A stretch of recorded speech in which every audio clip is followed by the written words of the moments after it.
Exactly. I mean, so, you see, and I go through the same thing, Jack, when I wrote, the co-authored with John O'Neill, Unfit for Command. I was excoriated by the Kerry supporters from the left, and the same when I wrote The Abomination against President Obama. I was called all kinds of names and ridiculed every way they could think of. Of course, when I wrote The Late Great USA, I was the guy with the North American Union, and then Michael Medved in the White House, the Bush White House, excoriated me for exposing the Security and Prosperity Partnership and the Berger effort with Mexico and Canada. And isn't it funny that Michael Medved is one of the prime opposers to anyone asking questions about the birth certificate? Yeah, and Jack, we're saying the same thing. When you get these ideologically driven hysterical attacks, when you get called names as an investigative reporter, you know you're on target because you're hitting a nerve, and instead of releasing the documents and telling the truth, Robert Gibbs in the White House would rather point fingers, laugh at us, and refuse to come up with the data. We have a couple of other issues. One of them is the officials in Hawaii, these health officials, one saying they can't tell you about any birth certificate information because it's against the law. The other one saying, I've seen it. You can't see it, but I've seen it, which allegedly breaks the law. Didn't you write an article about that? I wrote an article about that because after I got off the phone with Janice Okubu, who told me she couldn't answer any questions about Obama's birth certificate because it would violate Hawaii revised statutes 338-18. which prohibit her from releasing any information about any individual's birth records. Then suddenly I get this statement from Dr. Chiyomi Fukino, her boss, who says, he's looked at the original Barack Obama's records on file, and he'll attest that Barack Obama was born in Hawaii. And I call her back and I say, wait a minute, didn't your boss just break the law according to what you told me an hour ago? And she says, I'm not a lawyer, I can't tell you, Dr. Corsi, I can't say. So, evidently Barack Obama thinks it's okay for the Hawaii Department to say they've seen documents which we can't see, which prove he's telling the truth. And believe me, this is a big believe me scam.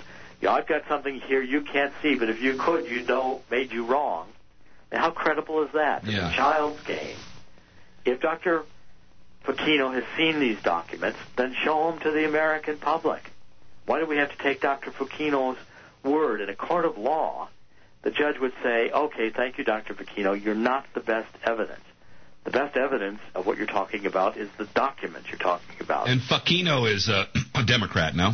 Oh, yes, she is a Democrat. She's an Obama supporter, and she's happy to circle the wagons around and say, in fact, she'll be the next. I guess she'll be the next head of the DHA. We had this little cartoon of Baghdad Bob, from the Iraq War, the Saddam Hussein information minister who said, there's nothing here to look for. The birth certificate's been looked at. We have it in Hawaii. He was born in Hawaii. Yeah. Trust us. It's a Baghdad Bob scam. Kathleen Sebelius, now head of the Department of Health, secretary of, probably gave him a little call and said, look, we've got a nice job for you. Just circle the wagons and tell people you've seen it, even though you're breaking your own state's law by doing so. I mean, this really shows desperation, Jerry, doesn't it? Why are these people fighting so hard? Why are they protesting so much? Jack, I got another article today in World Net Daily, and it's what I've done in The Abomination. Every time I get documents, like I'm the guy who showed the lovable Frank in Barack Obama's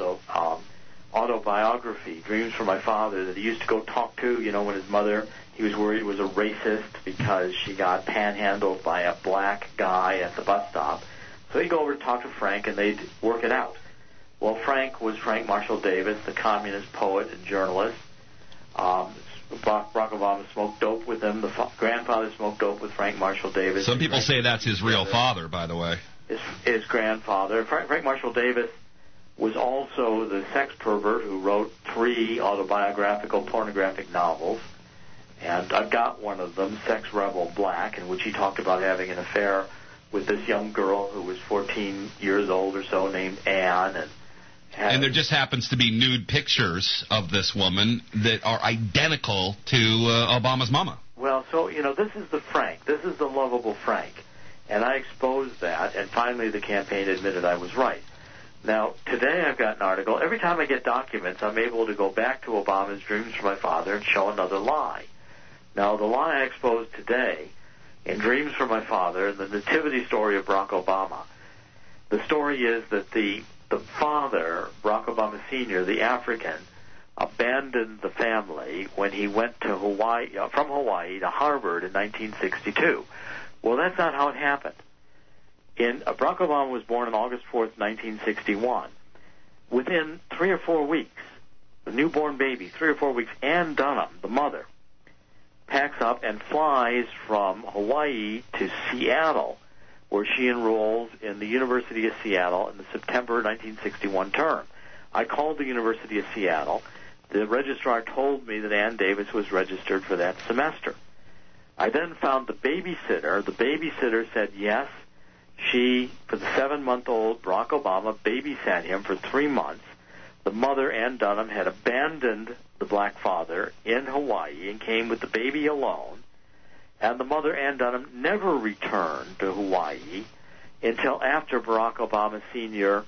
left for Harvard in September to go to the September 62 term. So it was the mother who abandoned Barack Obama Sr. And in fact, with Barack Obama Sr.